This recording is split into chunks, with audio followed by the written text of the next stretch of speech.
vous salue dans le nom puissant de Jésus-Christ de Nazareth, en ce lundi 17 mai 2021.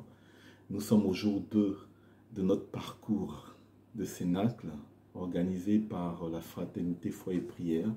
Je suis très heureux d'être parmi vous ce soir. Je m'appelle le frère Joseph et nous allons partager aujourd'hui un thème puissant, un thème profondément puissant, qui est tiré du psaume 8, verset 4, que je vais prendre le temps de vous lire. Le psaume 8, verset 4, qui dit « Qu'est-ce que l'homme pour que tu te souviennes de lui, Seigneur? Qu'est-ce que l'homme pour que tu te souviennes de lui, Seigneur ?» Voici le thème que la fraternité nous propose de partager en ce soir. Et ce thème, donc, jour 2, s'inscrit dans un parcours qui lui-même a pour thème « Depuis toujours tu es ». Depuis toujours tu es. Donc c'est une phrase qui est tirée du psaume 92 au verset 2 et c'est le thème de notre Cénacle, la foi et prière cette année. Alors ce sont vraiment des thèmes profonds, comme vous avez pu le voir, parce que foi et prière cette année a reçu comme thème général de l'année, pour ceux qui ne le savent pas, Matthieu 14, verset 16. Donc c'est en fait un passage où le Christ dit à ses disciples qui étaient venus lui dire que les personnes qui écoutaient sa parole avaient faim. Le Christ leur a dit, mais donnez-vous à manger vous-même. Soyez vous-même ceux qui leur donnent à manger.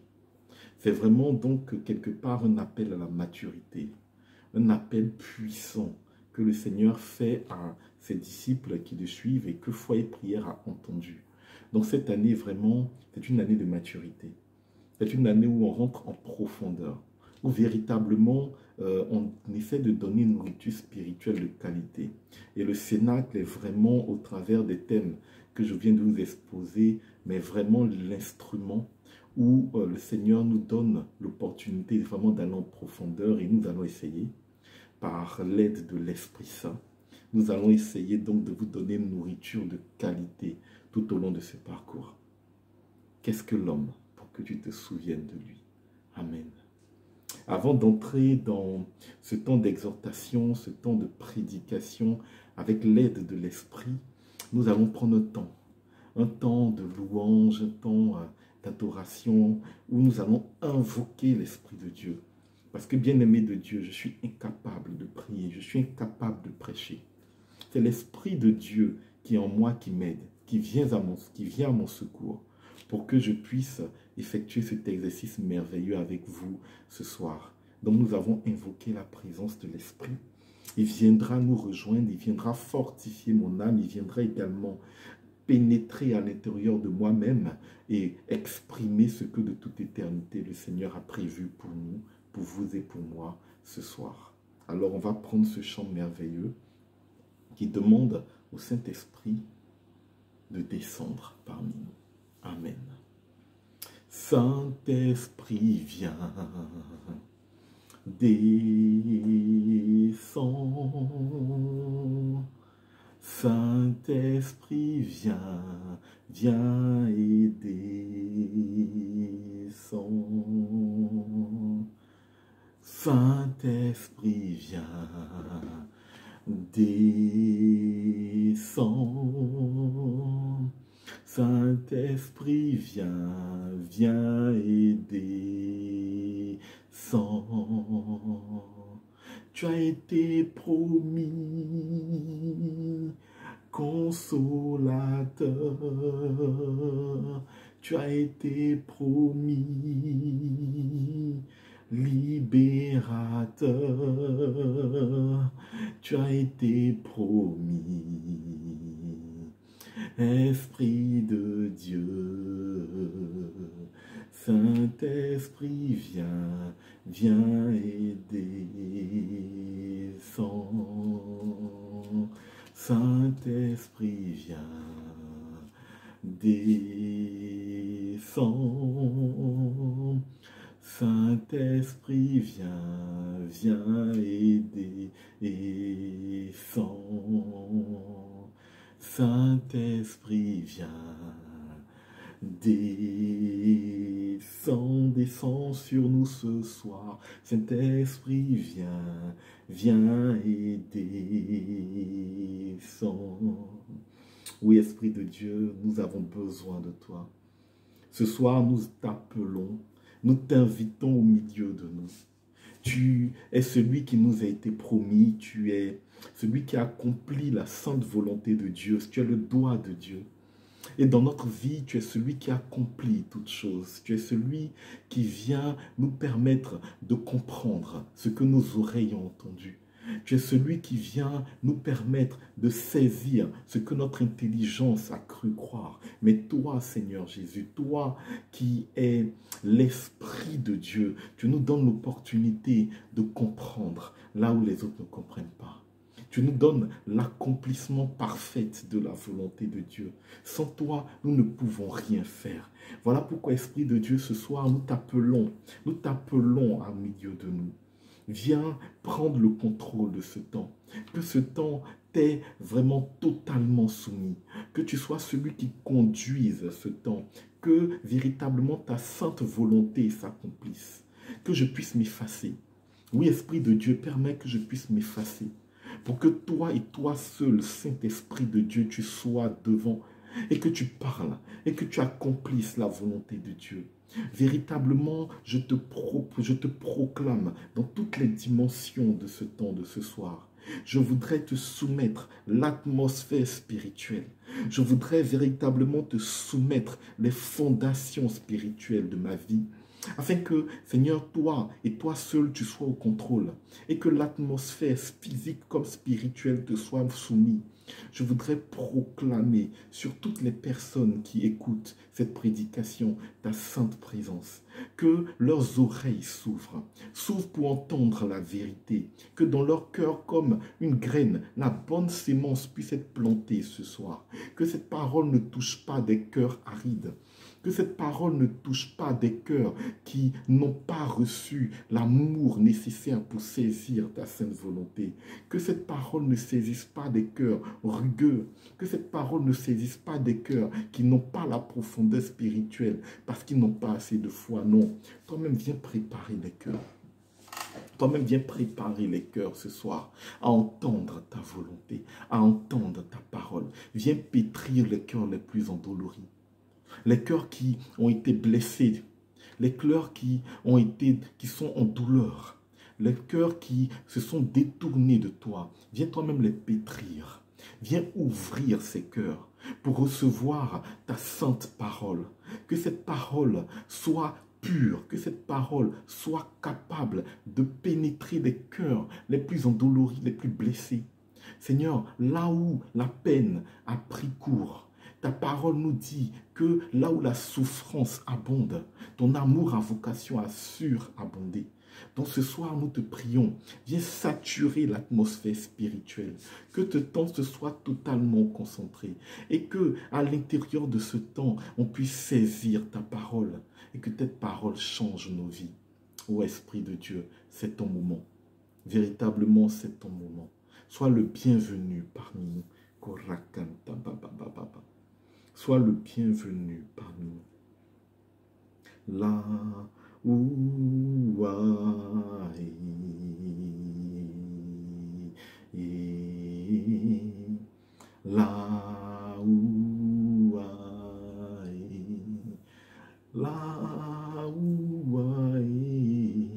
la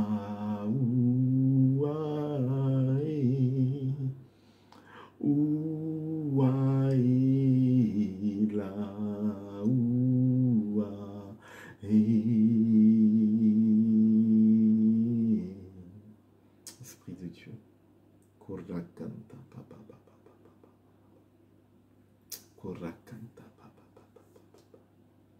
Amen. Vraiment, déjà, l'atmosphère spirituelle est saturée de la sainte présence de Dieu. Alors que nous allons toucher un thème si grand, si profond. Véritablement, aujourd'hui, le Seigneur nous invite à comprendre ce qu'est l'homme. Ce qu'est le chef-d'œuvre de Dieu qu'on appelle l'homme. Bien-aimé de Dieu, le psaume 8, verset 4 qui nous est donné à partager ce soir, comme j'ai pu le dire, est un psaume extrêmement profond. Ce psaume, c'est David, le roi David, qui s'exclame devant Dieu et qui lui dit, mais qu'est-ce que l'homme? Au final, qu'est-ce que l'homme? Pour que tu puisses lui attacher une si grande importance.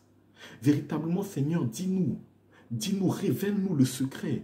Mais quelle est la valeur de l'homme à tes yeux?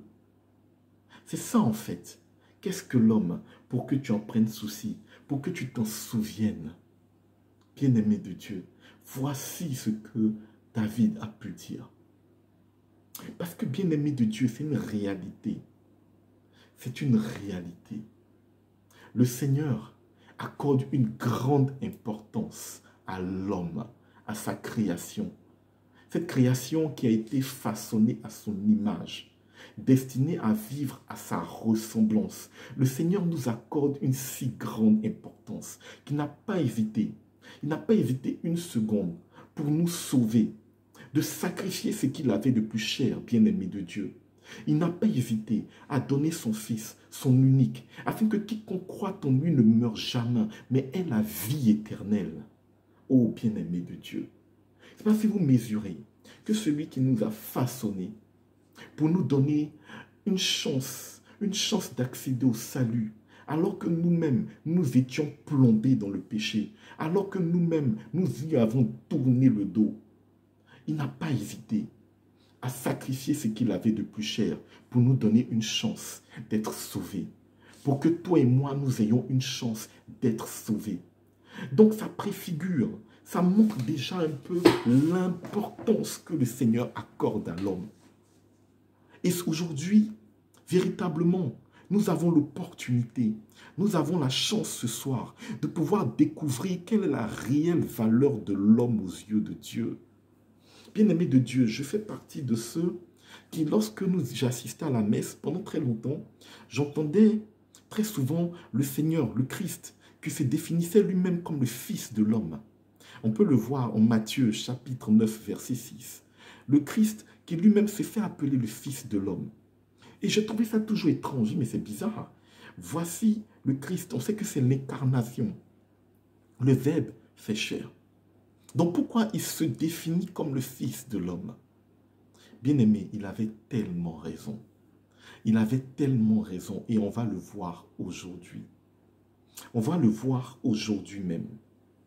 Bien-aimé de Dieu, bien-aimé de Dieu, lorsque le Seigneur regarde l'homme, vous savez ce qu'il voit? Il voit sa créature, c'est vrai. Il voit sa créature créée à son image, son miroir, c'est vrai. Même si elle ne vit pas toujours à sa ressemblance, il reconnaît que c'est sa créature bien-aimée. Mais il voit surtout des alter Christus. C'est-à-dire, il voit en chacun de nous des potentiels Christ. Amen.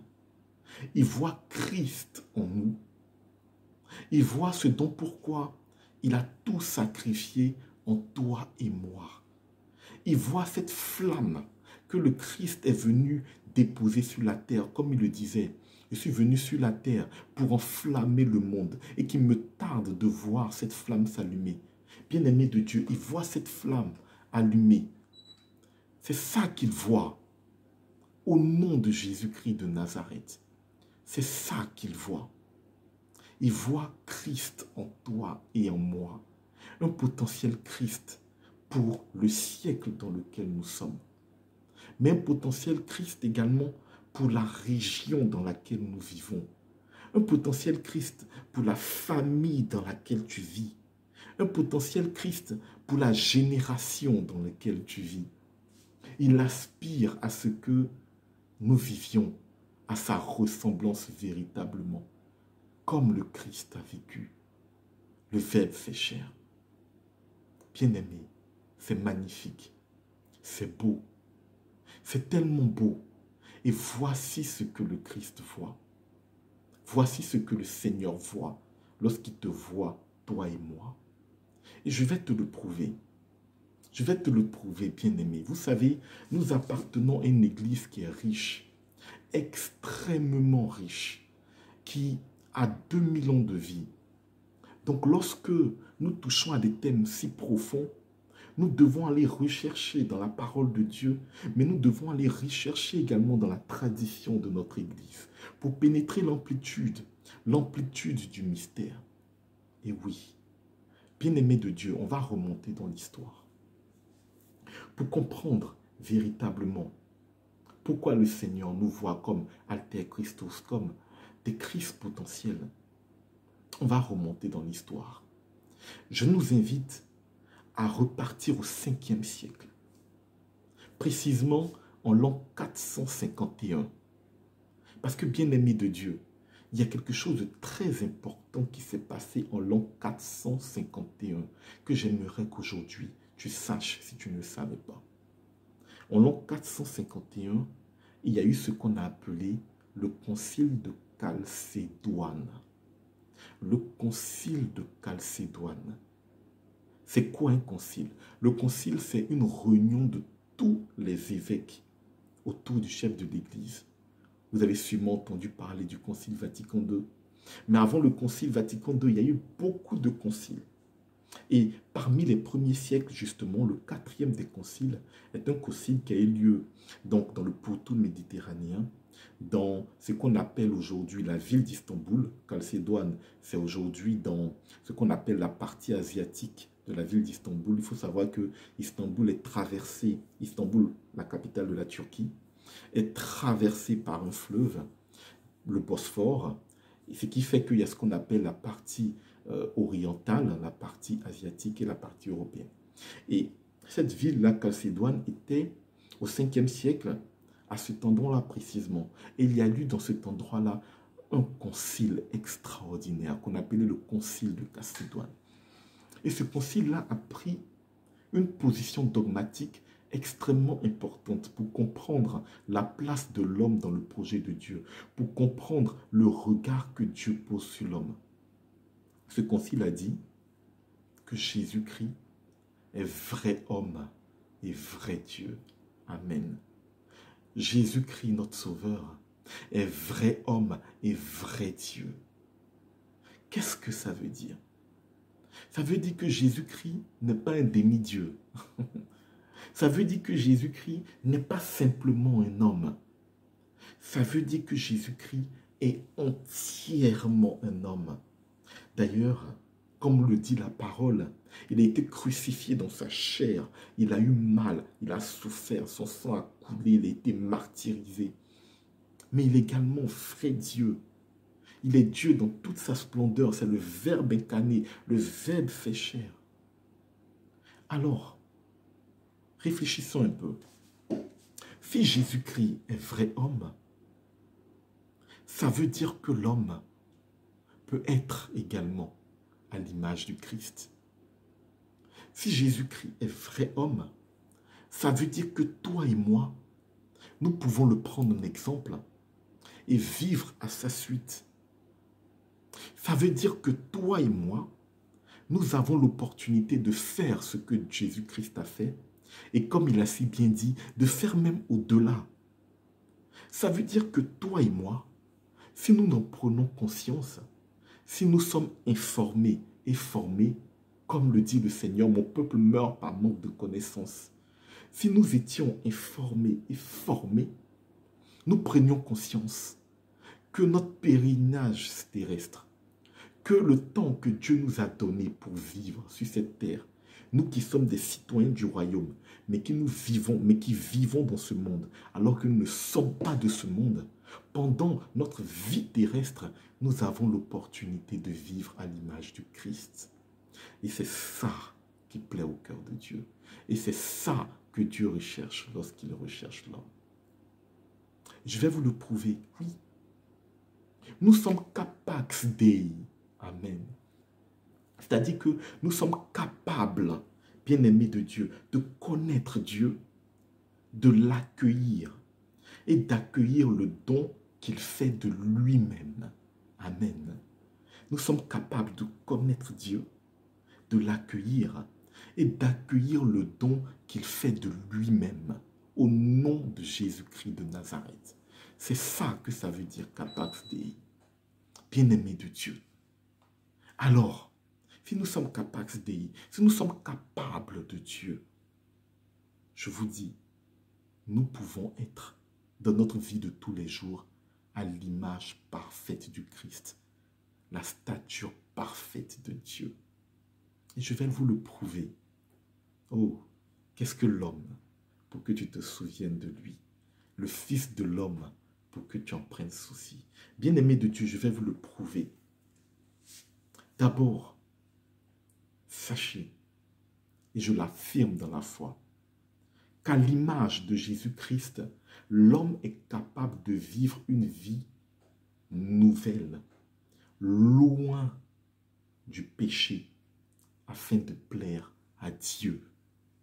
Oui, bien-aimé de Dieu, l'homme est capable de vivre une espèce de vie nouvelle, éloignée du péché, pour plaire à Dieu. Je vais vous le prouver. Vous savez, on va repartir encore dans le passé. On va repartir en l'an 112, après Jésus-Christ. En l'an 112, nous sommes au 2e siècle.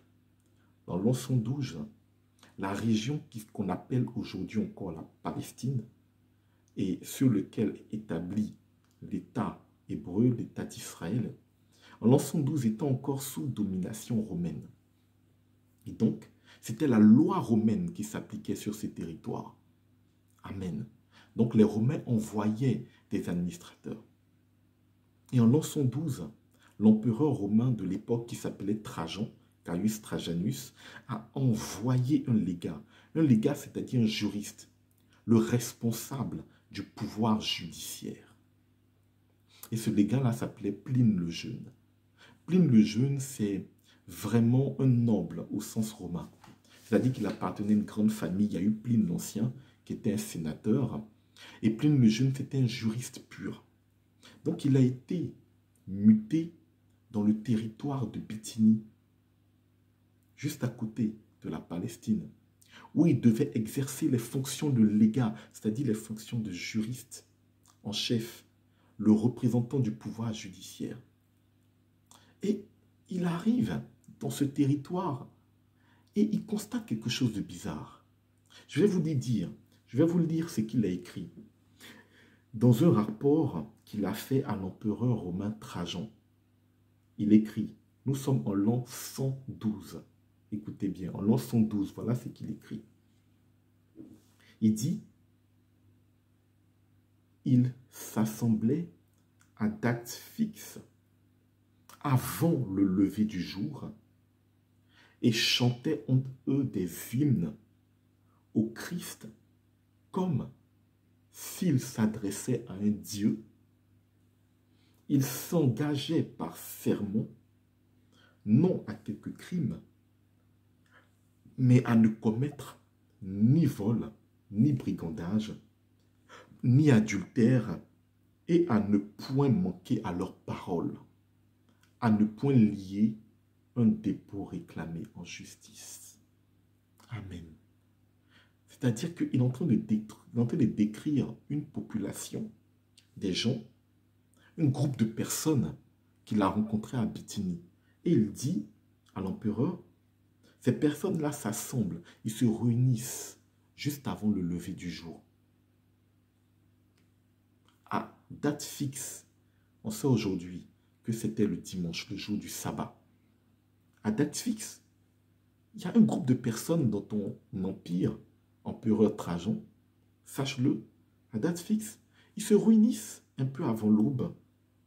Ils chantent entre eux des hymnes à la gloire de quelqu'un qu'ils appellent Christos, Christ. Et il s'adresse à lui d'une manière bizarre, mon empereur. Il s'adresse à lui comme s'il était Dieu. Et il lui dit, il s'engage par des serments, mais non pas à faire le mal. Parce que n'oubliez pas que c'est un juriste. Il est le représentant du pouvoir judiciaire. C'est-à-dire que ce sont des rapports qu'il a reçus. Et lui, il cherche des infractions à la loi pénale. Il cherche des personnes qui font du mal pour pouvoir justement les judiciariser. Mais pourquoi il écrit à l'empereur? C'est parce qu'il voit un cas atypique et bizarre. Il dit ces personnes-là se réunissent Ils proclament des merveilles à un homme qui qualifie de Dieu, encore ça, c'est leur problème. Mais ce qui est bizarre, c'est qu'ils font le serment, non pas de commettre des crimes, non pas de faire des imprécations contre eux-mêmes, comme on l'a vu, les Juifs ont fait des imprécations contre eux-mêmes pour tuer Paul. Non, non, ils font des serments pour faire le bien. Ils font des serments pour dire qu'ils ne commettront aucun crime, aucun vol, aucun brigandage, que jamais plus ils referont le mal qu'ils faisaient avant. Amen. Oh, bien-aimés de Dieu, sachez que il venait de décrire la première communauté chrétienne de Bithynie. Et on ne peut le voir dans la parole de Dieu. Le Christ a pu dire, c'est pas l'amour que vous avez les uns pour les autres que le monde reconnaîtra que vous êtes mes enfants. Bien-aimés, les chrétiens de la première communauté de Bithynie se faisaient remarquer par l'amour qu'ils avaient les uns pour les autres. Ils se faisaient remarquer par la qualité de leur vie qui était éloignée de tout péché. La première communauté chrétienne de Bithynie se faisait remarquer par une vie de sainteté, de prière, de louange et d'adoration, suivie sûrement d'actions de grâce à Christ, à Jésus-Christ, qui dans leur esprit était Dieu et est Dieu au nom de Jésus-Christ de Nazareth. C'était l'amour qu'ils avaient, c'était la louange, c'était l'adoration qu'ils avaient, qui faisait qu'on les reconnaissait et qui rendait leur vie mais totalement particulière, attirante. Les gens n'avaient jamais vu ça auparavant. Plein de jeunes n'avaient jamais vu ça auparavant. Ça l'émerveillait. En réalité, il était lui-même émerveillé par cela. Au point où il a pris sa plume, ou du moins il a demandé à son scribe de prendre la plume pour écrire à Trajan, pour dire, dans ton territoire, il y a des gens bizarres. Dans ton territoire, il y a des gens bizarres que tu dois connaître. Il décrit ces gens bizarres au nom de Jésus-Christ de Nazareth. Bien-aimés de Dieu, toi et moi, comme les premiers disciples de Bithynie qui ont construit l'Église, qui appartiennent à l'histoire de l'Église, toi et moi, nous pouvons et nous avons en nous l'opportunité, la grâce et la faveur. C'est de notre pouvoir. Le Seigneur nous l'a donné en tant que chrétiens de vivre sans tache, éloigné du péché. Comme le Christ est un homme comme toi et moi, excepté le péché. Qu'est-ce que l'homme? Pour que je me souvienne de lui. Quand le Christ te voit, quand le Père te voit, il voit le Christ parce qu'il voit un homme à qui il a donné l'opportunité de vivre tout, excepté le péché. Et nous avons en nous la grâce. Nous avons en nous la bénédiction de Dieu en tant que chrétiens pour vivre une vie éloignée du péché, éloignée du mal, une vie d'action de grâce. Et on ne va pas s'arrêter là. D'ailleurs, Saint Paul l'explique dans l'Épître aux Romains. Je vous invite à prendre vos Bibles. On va prendre l'Épître aux Romains au chapitre 8, les versets 1 et 2. Saint Paul dit, « Il n'y a donc maintenant aucune condamnation pour ceux qui sont en Jésus-Christ. En effet, la loi de l'esprit de vie en Jésus-Christ m'a affranchi de la loi de la mort et du péché. » En Jésus-Christ, toi et moi, nous sommes affranchis du péché. Est-ce que tu prends conscience de cela? Est-ce que tu prends conscience qu'en tant qu'homme, que le Seigneur voit, il voit un homme à l'image du Christ qui est capable de vivre une vie excepté le péché, parce que cela est en toi, parce que cela est en moi. Et Saint Paul l'avait dit aux Romains, chapitre 8, il dit, Jésus-Christ nous a affranchis de la loi du péché et de la mort. Et il ne s'arrête pas là, on peut aller plus loin. Bien-aimé de Dieu, lorsqu'on prend Romains au chapitre 6, au verset 4, il dit aussi quelque chose d'extraordinaire, très intéressant à retenir. Il dit, nous avons donc été ensevelis avec lui par le baptême de la mort, afin que comme Christ est ressuscité des morts, par la gloire du Père, de même nous aussi, nous marchons en nouveauté de vie. Amen. Christ ressuscité des morts par la gloire du Père nous permet nous aussi de marcher en nouveauté de vie. Bien-aimé de Dieu, il y a une vie nouvelle. Bonne nouvelle pour toi ce soir. Il y a une espèce de vie nouvelle que Dieu nous a donnée.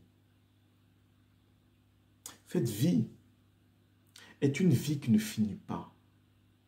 Et cette vie qu'il a décrite à Nicodème, il dit Nicodème, il faut que tu naisses de nouveau. Le Seigneur nous a donné accès à une vie nouvelle. Voilà pourquoi. Qu'est-ce que l'homme? Pour qu'il attire le regard de Dieu. Mais lorsque Dieu te voit, il voit en toi l'opportunité de vivre une vie non pas soumise à la chair, mais une vie nouvelle, renouvelée par son esprit. Bien-aimé de Dieu, tu as l'opportunité de marcher en nouveauté de vie. En tant qu'homme, tu restes homme. Tu ne deviens pas autre chose que homme. Mais en tant qu'homme, le Seigneur t'a donné accès à une espèce de vie différente de la vie que tu as reçue le jour de ta naissance, ou on va dire en tant que chrétien, le jour de ta conception. Le Seigneur te permet de naître de nouveau, non pas de la chair, mais de l'Esprit de Dieu. Et cette vie, c'est une vie agapée, c'est une vie sainte, c'est une vie dans laquelle tu peux déployer tous les dons du Saint-Esprit, parce que c'est une vie éternelle en Dieu, née du Saint-Esprit, renouvelée pour entrer en communion avec ton Papa. Amen. Et de cette vie, tu as l'opportunité de vivre. Bien-aimé de Dieu, on ne va pas s'arrêter en ces bons chemins. On va encore aller plus profondément. Je vais vraiment, ça sera une prédication profonde. Mais je voudrais que tu ouvres les yeux sur l'homme, sur ce que tu es véritablement. En Colossiens au chapitre 2, verset 12, il est écrit: ainsi donc, comme des élus de Dieu saints et bien-aimés, revêtez-vous d'entrailles de miséricorde, de bonté, d'humilité, de douceur, de patience. Bien-aimés de Dieu, toi et moi, nous avons l'opportunité de nous revêtir d'entrailles de miséricorde. Nous avons l'opportunité de vivre une vie d'humilité, de douceur et de bonté. Ça vous rappelle rien? Ça nous rappelle les dons sanctifiants, les dons du Saint-Esprit, le fruit de l'Esprit Saint. Bien-aimé de Dieu, c'est à l'homme que tout cela a été donné. Pas aux anges, non. C'est à l'homme l'opportunité a été donnée de vivre une vie de miséricorde. Se revêtir des entrailles de la miséricorde, c'est l'image que le Seigneur nous donne de la miséricorde. Une vie de douceur, de patience, de bonté, loin des éclats, loin du scandale. Une vie de paix, d'amour, qui fait que nous-mêmes nous devenons artisans de paix, qui fait que nous-mêmes nous devenons source de bénédiction dans la vie des autres. Une vie éloignée du péché. Bien-aimé de Dieu, je ne sais pas si tu prends conscience ce soir que tu peux vivre une vie de qualité, que tu peux vivre la vie du Christ. Oui, comme je le disais tantôt dans ma proclamation du début, je disais nous pouvons vivre une vie éloignée du péché. Nous pouvons vivre une vie de qualité, une vie qui plaît à Dieu. Et c'est ce que Dieu cherche lorsqu'il nous regarde. Il sait ce qu'il a déposé en nous. Il sait le prix qu'il a payé. Et il sait que nous avons l'opportunité. Il sait que nous avons tout pour vivre de cette espèce de vie. La vie Zoé. Et c'est cet homme-là que le Seigneur regarde. Cet homme qui ressemble à Christ. Cet homme qui vit une vie comme celle du Christ. Cet homme qui devient témoignage au travers de sa vie. C'est cette espèce d'homme-là qui recherche lorsqu'il te regarde, toi et moi. Bien-aimé, voilà pourquoi j'aimerais que tu retiennes cette phrase. J'aimerais que tu la gardes dans ton cœur. Jésus est venu pour parler du Père qui est dans les cieux et envoyer l'Esprit Saint qui se trouvera désormais parmi nous. Jésus est venu pour parler du Père qui est dans les cieux, mais également pour envoyer l'Esprit Saint qui désormais demeurera devant nous. Parce que pour vivre de cette vie nouvelle, pour vivre de cette espèce de vie, pour vivre de cette vie éloignée du péché que Dieu nous donne, bien-aimés de Dieu, nous avons besoin du Saint-Esprit. Nous avons besoin du Saint-Esprit.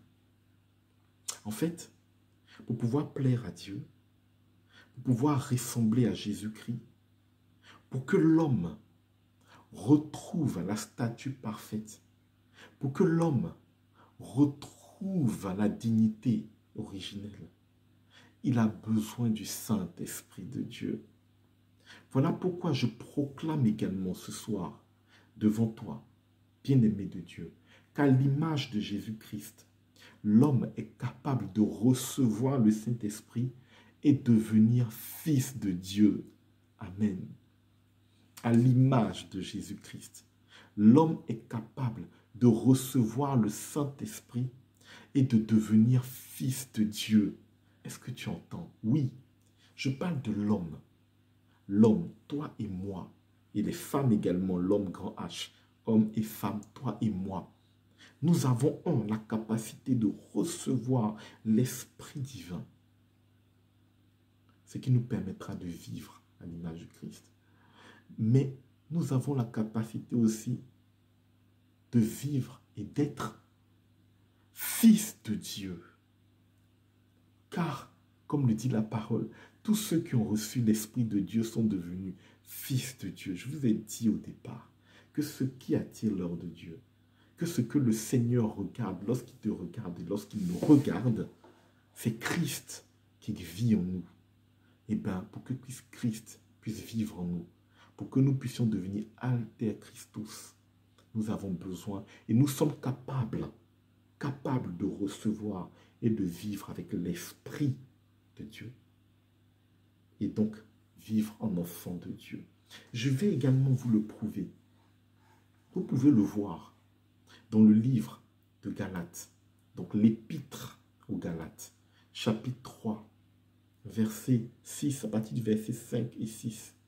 Il est écrit que Dieu a envoyé son Fils, né d'une femme, né sous la loi, afin qu'il rachetât ceux qui étaient sous la loi, afin que nous réussissions à devenir adoption de Dieu. Et parce que vous êtes fils, Dieu a envoyé dans nos cœurs l'esprit de son Fils, lequel crie Abba. Parce que nous avons reçu l'esprit de Dieu, Dieu a envoyé dans nos cœurs l'esprit de son Fils, l'esprit filial, l'esprit d'adoption qui crie en nous quand il voit Dieu, Abba, Père. Amen. En réalité, c'est de ça qu'il s'agit. Toi et moi, nous avons l'opportunité de recevoir l'Esprit Saint. Dieu nous a créés comme ça. Voilà pourquoi je suis très heureux en ce jour, sur le cheminement de la Pentecôte, que nous puissions toucher du doigt et que nous puissions saisir et comprendre une bonne fois pour toutes ce qu'est l'homme. L'homme n'est pas un accident du Big Bang. L'homme n'est pas la résultante d'une évolution créée, faite par j'allais dire, l'aléa, faite par tout simplement des émanations physiques. L'homme, je t'en supplie, est un projet divin. Un projet divin fait à son image, pour vivre à sa ressemblance. Et donc, qui est capable de vivre éloigné du péché, je l'ai prouvé, qui est capable de vivre en nouveauté de vie, je l'ai prouvé, mais parce qu'il est capable de recevoir l'Esprit Saint. L'Esprit Saint n'est pas là pour les anges. L'Esprit Saint est venu pour les enfants de Dieu. Les anges sont des serviteurs de Dieu. Nous ne sommes pas des serviteurs de Dieu. Le Seigneur dit dans sa parole, ne vous appelez plus maître. Rabbi, Rabouni, tout ça c'est bon. Appelez-moi ami. Parce que le serviteur ne connaît pas les projets de son maître. Alors que moi, le Christ, je vous ai tout dit. Moi, le Christ, je vous considère comme mes amis, comme mes semblables. Bien-aimés de Dieu, nous avons reçu un esprit. Nous sommes capables de recevoir l'esprit de Dieu parce que nous avons été créés ainsi. Et c'est un esprit qui nous permet de devenir ni plus ni moins que des fils de Dieu. Bien-aimés de Dieu, on va aller encore plus loin. Vous allez tout saisir. Vous allez comprendre la véritable dimension de l'homme. Ce qu'est l'homme. En Éphésiens, chapitre 1, versets 4 à 6, je voudrais vous lire un passage extrêmement important. Le Seigneur, donc au travers de son serviteur Saint Paul, dit, « En lui, Dieu nous a élus avant la fondation du monde, pour que nous soyons saints et irrépréhensibles devant lui, donc sans péché, comme je l'expliquais tout à l'heure, nous ayons prédestinés dans son amour à être ses enfants d'adoption par Jésus-Christ, donc devenir fils de Dieu. Avant la fondation du monde, avant la fondation du monde, nous avions été prédestinés. Donc, bien-aimé de Dieu, prends conscience de la véritable valeur de l'homme. Ce n'est pas un jeu, c'est avant la fondation du monde que le Seigneur l'avait prévu. De toute éternité, il nous avait prédestinés à vivre sans péché. Toi et moi, nous ne sommes pas esclaves du péché. Nous avons l'opportunité de vivre sans péché. Et comme il le dit également, prédestinés à être l'enfant de Dieu, c'est-à-dire prédestinés à recevoir et à vivre de son esprit. Prédestiné à appeler Dieu, Dieu, Papa. Amen. Bien-aimé de Dieu, je ne sais pas si tu comprends, si tu saisis la profondeur de ce qu'est l'homme et le regard. Qu'est-ce que l'homme pour que le Seigneur puisse le regarder avec tant d'attention? Bien-aimé de Dieu, on va aller encore plus loin. On va changer d'épître. Toujours dans les Écritures pauliniennes, on va prendre l'épître aux Corinthiens, le premier épître aux Corinthiens, chapitre 2, versets 11 à 12. J'ai retrouvé également dans ce texte une pépite que j'aimerais te lire. Lequel des hommes, en effet, comme le dit, connaît les choses de l'homme, si ce n'est l'esprit de l'homme qui est en lui? De même, personne ne connaît les choses de Dieu, si ce n'est l'esprit de Dieu. Or, nous avons reçu, nous n'avons pas reçu l'esprit du monde, mais l'esprit qui vient de Dieu. Or, nous n'avons pas reçu l'esprit du monde, mais l'esprit qui vient de Dieu, afin que nous connaissions les choses de Dieu, les choses que Dieu nous a données par sa grâce. Bien-aimés de Dieu, toi et moi, certes, nous sommes des hommes qui interagissent dans un monde physique. Il n'y a pas de problème. Toi et moi, nous respirons, nous avons un corps. Mais nous avons également une âme, le siège de nos sentiments. Et nous avons un esprit, l'esprit humain. Et surtout, au-dessus de tout cela, le Seigneur nous a donné accès à son esprit. Ce qui fait que nous, chrétiens, nous n'avons pas l'esprit de ce monde. Nous n'avons pas l'esprit qui nous conduit à la consommation effrénée, qui nous conduit à accumuler des richesses, qui nous conduit à rechercher le bien égoïste. Non, nous avons un esprit qui nous conduit à l'amour de notre prochain. Nous avons un esprit qui nous conduit à la charité et non pas à l'accumulation des richesses. Nous avons un esprit qui nous conduit à la prospérité et non pas à la gloutonnerie ou bien et non pas à une volonté de nuire, une volonté de rechercher l'argent, de faire de l'argent le centre de notre vie. Non. Toi et moi, nous avons reçu l'opportunité de ne point faire, par exemple, de l'argent, de ne point faire des biens matériels le centre de notre vie, nous avons aussi l'opportunité d'avoir l'Esprit de Dieu, qui fait que le centre de notre vie, c'est Jésus-Christ, qui fait que le plus important de notre vie, c'est la volonté de Dieu, qui fait que lorsque Dieu nous regarde, il voit le reflet de Jésus-Christ. Il voit l'action du Saint-Esprit qui ne vient pas parler de lui, mais qui nous fait de plus en plus ressembler à Jésus-Christ au travers de notre vie, au travers de notre témoignage. Lorsqu'il nous regarde, notre vie lui fait penser à Jésus-Christ. Nous avons les attitudes de Jésus-Christ. Nous avons un cœur comme celui de Jésus-Christ. Appelez-le-moi que je suis humble et doux de cœur. Nous avons dans notre vie le fruit de l'esprit, l'amour, la paix, la joie, la patience, la bonté, la bienveillance, la douceur, la maîtrise de soi. Nous vivons des dons du Saint-Esprit. Nous jouissons de sa grâce, de sa faveur au quotidien, lui qui prend soin de nous. C'est ça que nous avons en héritage de c'est ça que produit en nous l'Esprit de Dieu. Et c'est ça que Dieu voit, bien-aimé de Dieu. On va encore aller un peu plus loin. On va encore aller un peu plus loin. Parce que, bien-aimé de Dieu, aujourd'hui, vraiment, j'aspire à ce qu'on saisisse véritablement la valeur de l'homme. Ce qu'est l'homme. On va aller découvrir un homme que j'espère que vous connaissez. Pour ceux qui ne le connaissent pas, vous allez le découvrir. Il s'appelle Origène. Origène fait partie des pères de l'Église, qui n'a pas été béatifié pour d'autres raisons, pour des questions théologiques dans lesquelles on ne va pas rentrer. Mais il fait partie des pères de l'Église.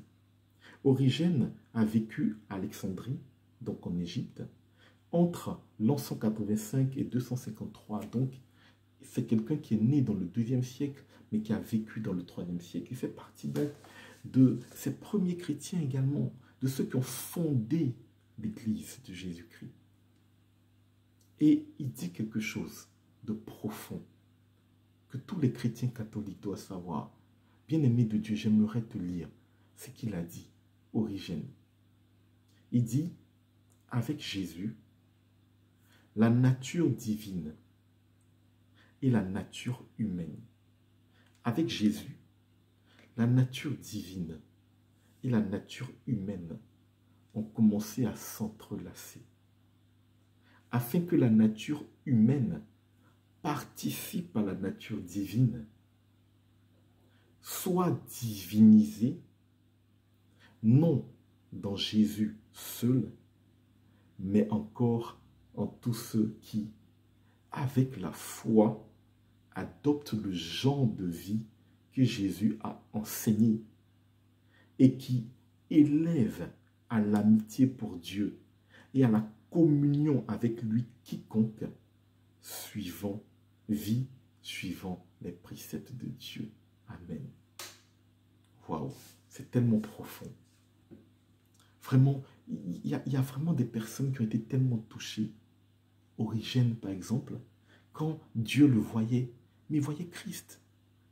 Regardez combien de fois il était habité par l'Esprit. Regardez sa réflexion. Il dit, avec Jésus, la nature divine et la nature humaine ont commencé à s'entrelacer, afin que la nature humaine, par la participation à la divinité, soit divinisée.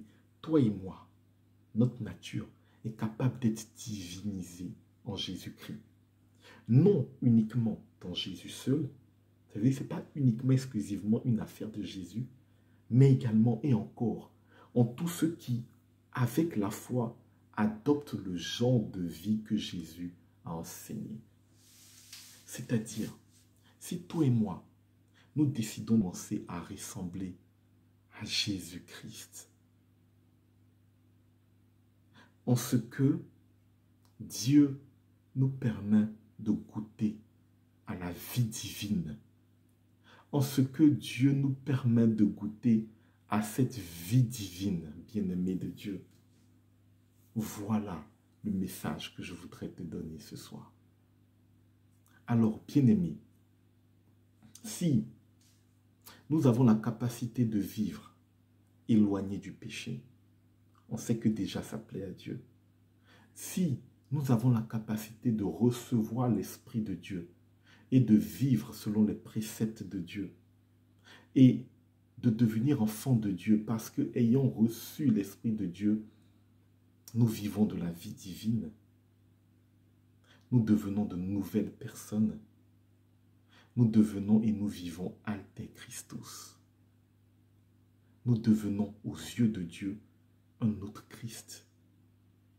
D'où l'importance de recevoir l'Esprit dans ce cénacle qui marque le cheminement de chacun de nous vers son effusion, l'effusion du Saint-Esprit à la Pentecôte, comme nous présente la parole de Dieu. Cette effusion puissante qui a créé les premiers missionnaires. Nous recevons un esprit qui nous rend capables de Dieu et qui fait qu'en tant qu'être humain, en tant qu'homme, nous avons pour Dieu une valeur identique à celle du Christ parce que nous devenons des autres Christ dans notre famille. Nous devenons de nouveaux Christ dans notre génération.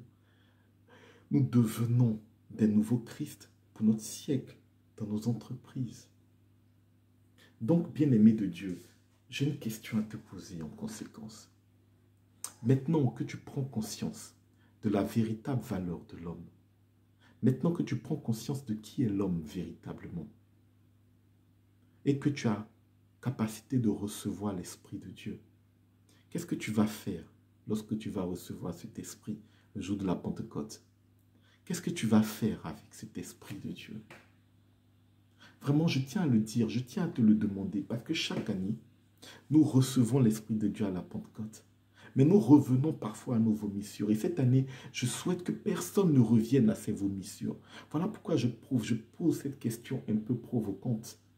Qu'est-ce que tu vas faire de l'Esprit de Dieu qui te fera ressembler à Christ? Mais qu'est-ce que tu vas faire pour ressembler véritablement à Christ? J'aimerais te lire un passage profond qui va t'édifier, bien-aimé de Dieu. Parce que je peux proclamer ce soir, et je proclame, j'assume et je le dis. À l'image de Jésus-Christ, le Fils de Dieu se met en route, poussé par le Saint-Esprit pour annoncer la parole de Dieu et vivre de la parole de Dieu. Oui. Lorsqu'on reçoit l'Esprit, on doit être poussé par l'Esprit à annoncer la parole de Dieu et surtout à vivre de la parole de Dieu. Est-ce que tu es poussé par l'Esprit Saint? Quand tu recevras l'Esprit de Dieu, tu seras poussé par l'Esprit Saint. Est-ce que tu prends conscience que tu seras poussé par l'Esprit Saint? Et c'est parce que tu seras poussé par l'Esprit Saint que véritablement ta vie va ressembler à celle du Christ. Encore faut-il que lorsque l'Esprit Saint va te pousser sur le chemin de la mission, tu acceptes parce qu'il en ira de ta vie, il en ira de ton avenir. Mais c'est une grâce, c'est une faveur, c'est toute ta vie que le Seigneur va bouleverser. Le Saint-Esprit, lorsqu'il rentrera dans ta vie, il va te pousser à aller en mission. Amen. Je vais te lire un passage extrêmement profond qui va, j'espère, t'édifier. On le retrouve en Actes des Apôtres, chapitre 1, versets 8 à 9, qui dit, donc ce passage, c'est le jour de l'ascension même que le Christ a parlé. Il dit, mais vous recevrez une puissance, le Saint-Esprit, survenant sur vous, et vous serez mes témoins à Jérusalem, dans toute la Judée, dans la Samarie, et jusqu'aux extrémités de la terre. Parole du Seigneur notre Dieu. Vous recevrez une puissance, celui du Saint-Esprit, survenant sur vous, et vous serez mes témoins dans le monde entier. Donc lorsque le Seigneur nous regarde, et qu'il regarde Jésus-Christ, qu'est-ce qu'il attend de nous? il attend de nous que nous devenions missionnaires, comme le Christ. Il attend de nous que nous devenions missionnaires, comme le Christ. Si Dieu te regarde, il voit que tu vis une vie éloignée du péché. Il voit que tu as reçu l'Esprit. Et que tu prends cet Esprit pour dormir. Aïe, aïe, aïe. Comme le dit dans sa parole, tu es tiède. Tu es tiède et tu seras vomi. Non, le Christ est allé en mission pendant 3 ans. Pendant 3 ans, comme le dit dans sa parole, le Fils de l'homme est venu dans le monde. Pendant 3 ans, il a détruit les œuvres du mal. Détruire les œuvres du mal, c'est en utilisant l'amour.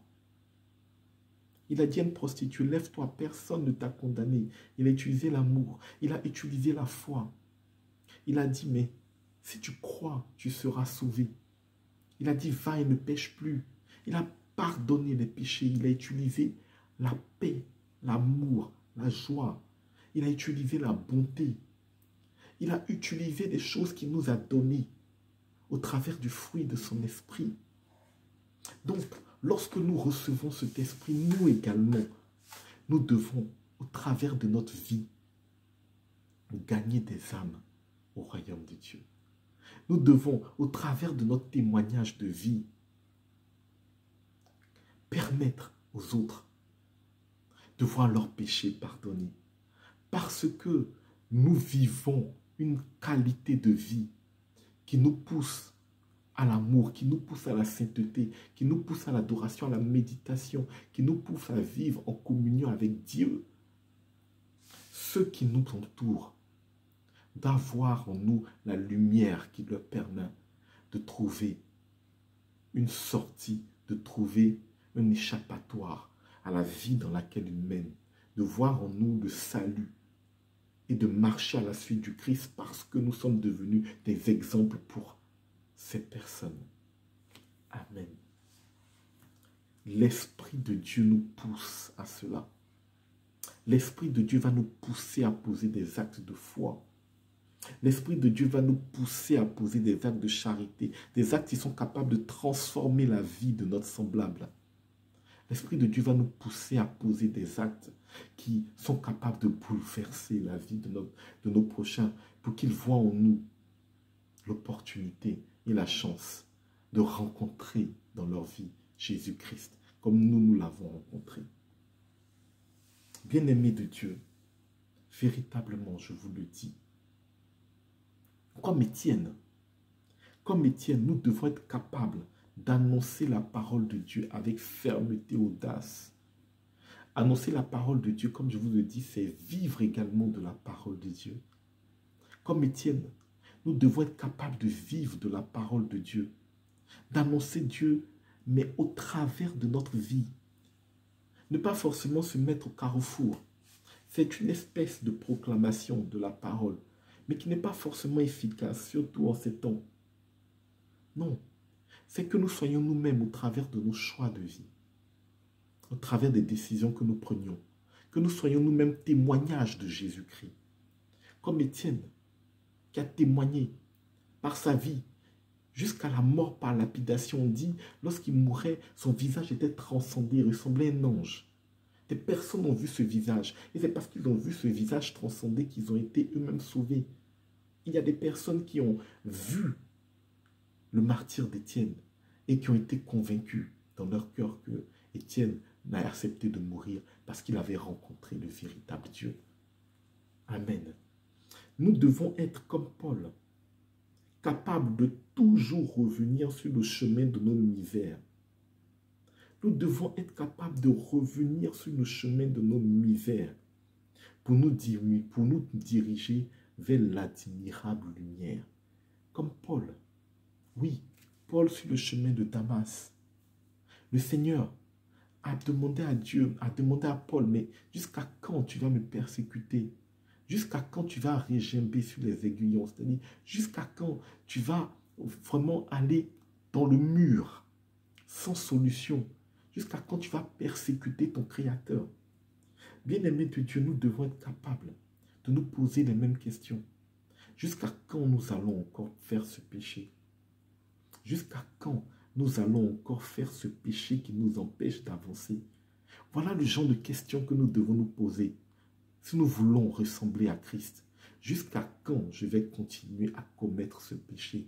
Jusqu'à quand je vais continuer à blesser le cœur de Dieu? Nous devons être capables de toujours revenir sur toutes nos misères pour aspirer à la vie de sainteté, pour aspirer à voir l'admirable lumière. La lumière, c'est Dieu lui-même. C'est Dieu saint et inébranlable. À l'image de Paul, oui. Si véritablement nous avons vécu une vie loin du péché, si nous le voulons, et si véritablement nous vivons du Saint-Esprit, si nous aspirons à le vivre, nous avons l'opportunité de traiter toutes nos misères et d'obtenir dans toutes nos misères la victoire de Jésus-Christ. Nous devons être comme Pierre, capables d'admettre que nous nous sommes trompés et revenir à la volonté de Dieu. Amen. Pierre, qui a Joppé, alors qu'il refusait de se mélanger avec les païens, a vu cette grande vision, un banquet extraordinaire de tous les animaux du monde. Et il a dit à Dieu, mais je ne peux pas manger des animaux impurs. Et Dieu qui a dû lui dire, mais ne déclare pas impur ce que je déclare pur, Pierre. Et Pierre s'est confessé, il a vu que dans son raisonnement, il avait tendance à extérioriser, à sortir des populations entières de la grâce de Dieu, alors que Dieu était venu pour sauver toute l'humanité. Mais Pierre s'est repenti, comme lorsque il a régné 3 fois le Seigneur le jour de sa crucifixion. Pierre s'est repenti également. Donc nous qui vivons de l'Esprit de Dieu, nous qui voulons ressembler au Christ, nous qui voulons être alter Christus, nous qui prenons conscience aujourd'hui que l'homme a de la valeur aux yeux de Dieu, parce que lorsque Dieu le regarde, Dieu voit Christ. Bien-aimés de Dieu, nous devons prendre conscience également, nous, que en réalité, nous devons être capables d'admettre que nous nous sommes trompés. Nous devons être capables de demander pardon à nos amis, à nos enfants, à nos collègues, à nos épouses. Si véritablement tu veux vivre à l'image du Christ, tu dois être capable de demander pardon à tous ceux que tu as offensés. Pardon et reconnaître ses erreurs pour rentrer dans une relation de purification, de pardon, pour obtenir l'absolution, par exemple, dans le cadre de la confession, et revenir véritablement en état de sainteté devant Dieu. Nous devons être capables de reconnaître nos torts, comme Pierre. Amen. Bien-aimé de Dieu, mon cœur est dans la joie, parce que je sais qu'aujourd'hui tu as compris la valeur de l'homme. L'homme n'est pas que fait de chair et de sang. L'homme n'est pas que fait d'âme, c'est-à-dire une âme qui est soumise à ses pulsions, qui est soumise à sa colère. Non. L'homme est un chef-d'œuvre de Dieu, en ce que Dieu a créé l'homme et il s'est incarné en lui. Donc, il y a quelque chose de divin en nous, il y a quelque chose de Dieu en nous, qui fait que nous avons de la valeur aux yeux de Dieu. Et ce qui matérialise cette valeur aux yeux de Dieu, c'est Jésus-Christ, vrai homme et vrai Dieu. Et donc, nous qui avons été créés à l'image de Dieu, nous sommes capables véritablement dans notre vie de ressembler à Christ. Nous sommes capables d'être alter Christ, nous sommes capables d'être de nouveaux Christ pour nos siècles, pour notre famille, d'être des témoignages vivants que Dieu existe et qu'il a sauvé l'humanité. Nous en sommes capables. Nous avons en nous les capacités de le faire parce que Dieu nous l'a donné de toute éternité. Amen. Voici la véritable valeur de l'homme. Ô Père. Ô Père. Je voudrais remercier le Seigneur qui véritablement vient me convaincre au plus profond de mon cœur que sa parole a été proclamée dans la vérité avec puissance et que cette parole a déjà touché des âmes. Bien-aimé de Dieu, est-ce que tu as saisi le message? Est-ce que cette parole t'a touché? Vraiment, si cette parole t'a touché, tu peux te lever. Tu peux te lever là où tu es, assis, couché. Nous avons proclamé la puissance de Dieu. Parce que, comme j'ai dit, on ne reçoit pas la parole de Dieu pour être couché. On ne reçoit pas l'Esprit de Dieu pour être couché. Lorsqu'on reçoit l'Esprit de Dieu, c'est pour devenir missionnaire. Donc, véritablement, nous avons demandé à Dieu de venir nous permettre d'entrer dans notre mission. Nous sommes qu'au 2e jour du cheminement. Il y a encore un cheminement jusqu'à la Pentecôte. Mais des attentes déjà au 2e jour qui viennent nous rejoindre pour transformer nos vies, pour que nos vies soient témoignages à ta gloire. Véritablement, nous allons nous lever. Pour ceux qui ne peuvent pas, vous pouvez rester assis. Moi, par exemple, je suis devant ma caméra, je dois rester dans le cadre de la caméra, mais mon cœur s'est levé. Et on va chanter. On va chanter ce chant. Il est l'esprit de vérité. Il est l'esprit qui nous libère. Il est l'esprit qui nous transforme. Il est le doigt et la puissance de Dieu. Là où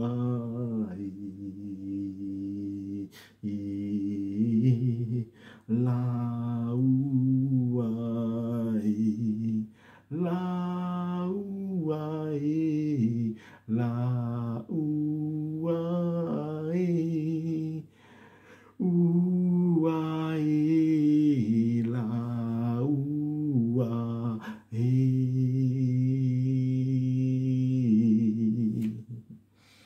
Et déjà, en ce moment, au fond de notre cœur, nous avons laissé l'Esprit de Dieu descendre. L'Esprit de Dieu pénétrer nos pensées. Là où tu es couché, assis, l'Esprit de Dieu vient te rejoindre. C'est la main puissante de Dieu qui se dirige vers nous pour transformer nos cœurs, nos pensées. Nous avons parfois subi des décès. J'entends dans mon cœur une personne parmi nous qui a vécu récemment un décès. Nous avons traversé ce moment difficile avec tant de peine, avec tant de souffrance. Notre humanité fragilisée est venue jusqu'à nous. Des personnes en comorbidité, des personnes vieillissantes qui ont perdu la vie. Naturellement, tu n'aurais jamais pu penser que véritablement l'être humain était si important aux yeux de Dieu. Mais ce soir, le Seigneur vient te rejoindre et te dit oui, en vérité, même celui qui est malade, même celui qui est venu à moi, même celui qui n'a pas résisté à cette crise, qui a succombé à sa maladie, à une détresse respiratoire, il dit même cette personne a de la valeur à mes yeux. Cette personne a toute sa valeur à mes yeux. La personne qui est en souffrance au milieu de nous, malade, c'est comme si tu es délaissé dans ton affliction. Dans cette maladie, c'est comme si tu te sens abandonné. Véritablement abandonné, tu n'as personne autour de toi. Ou tu as des personnes mais qui ne sont pas franchement prêts à tout pour toi. Tu sens que tu peux décéder. Et personne ne va s'en émouvoir. Mais je veux te dire que le Seigneur, lui, a entendu tes prières. Et lui, va s'en émouvoir. Je peux te dire que le Seigneur viendra te visiter. Il permettra que jamais tu restes seul. Il permettra que tu retrouves la guérison et la libération. Au nom de Jésus-Christ de Nazareth. Je ressens dans mon cœur également pour cette personne qui est persécutée.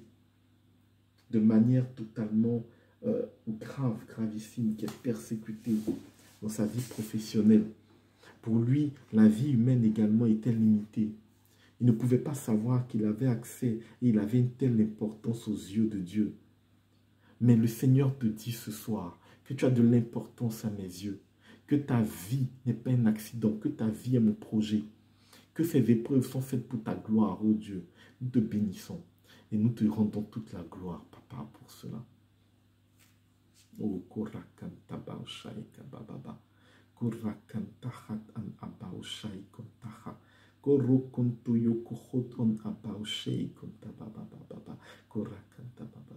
je vois une lumière qui s'allume dans le désert d'une personne. Cette parole t'a touché, une graine a saisi ton cœur. Une graine en train de pousser dans ton cœur. Arrose-la, garde la foi. Ô Père éternel, je voudrais te bénir. Je voudrais te remercier pour tout. Je voudrais te remercier pour toutes les personnes qui m'ont suivi en ce soir. Ce soir, ils ont saisi la véritable dimension de l'homme. Je voudrais te dire merci pour tout ce que tu as accompli. Que ton nom soit béni, que ton règne vienne, que ta volonté soit faite sur la terre comme au ciel, que véritablement et pour toujours, la véritable valeur de l'homme soit reconnue dans nos vies et que véritablement nous aspirions à vivre comme Christ dans toutes les dimensions de notre vie. Toi qui vis et règnes dans des siècles des siècles. Amen. Merci à tous et à chacun. Le parcours continue. Demain, ça sera le jour 3. Que le nom du Seigneur soit béni. Amen. Merci pour tout.